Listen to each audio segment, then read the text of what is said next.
Chapter 5.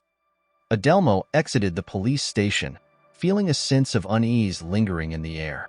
He couldn't shake off the feeling that he might have overlooked a crucial detail at the crime scene. The urgency of his departure the previous night had clouded his judgment, and now he needed to return to ensure that nothing had escaped his notice.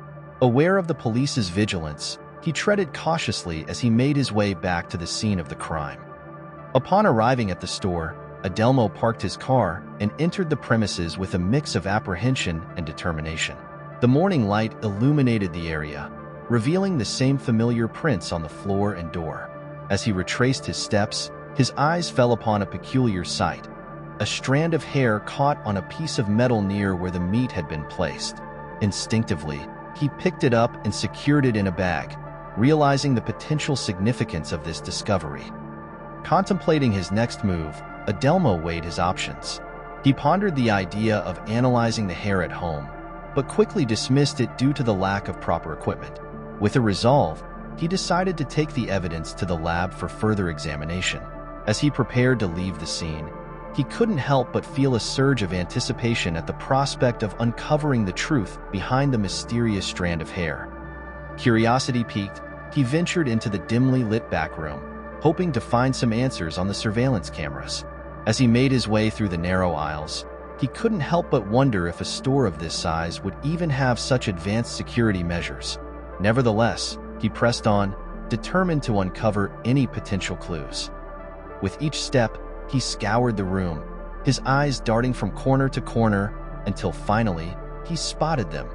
The surveillance cameras discreetly positioned on the walls. However, his excitement quickly turned to disappointment as he realized that the recorder connected to the cameras was empty.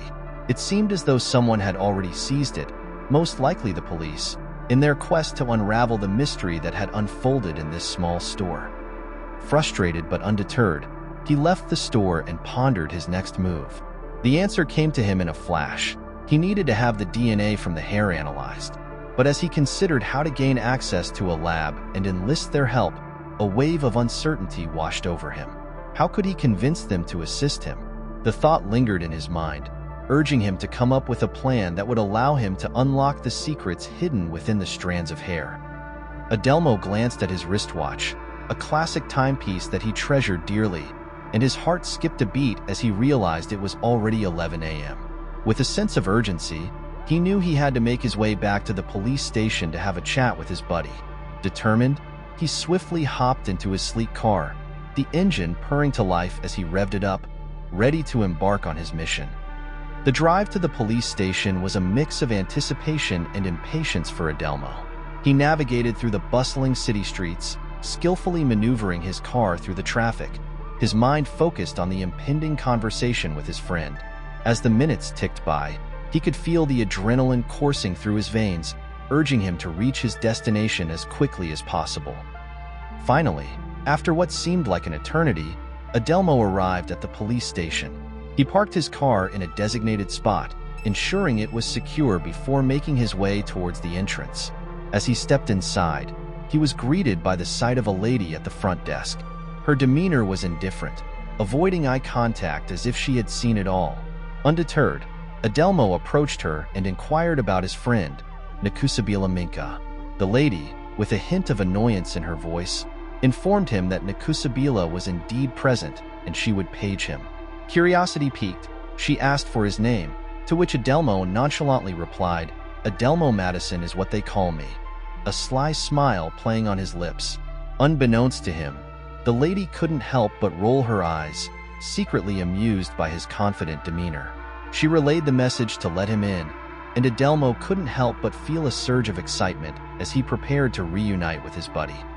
As Adelmo stepped into Nakusabila's office, he couldn't help but be taken aback by the sight before him. Behind a grand mahogany desk sat Nick, a man who exuded an air of authority and power. Adelmo couldn't help but think that if Nick hadn't chosen the path of a cop, he would have made an exceptional professional boxer.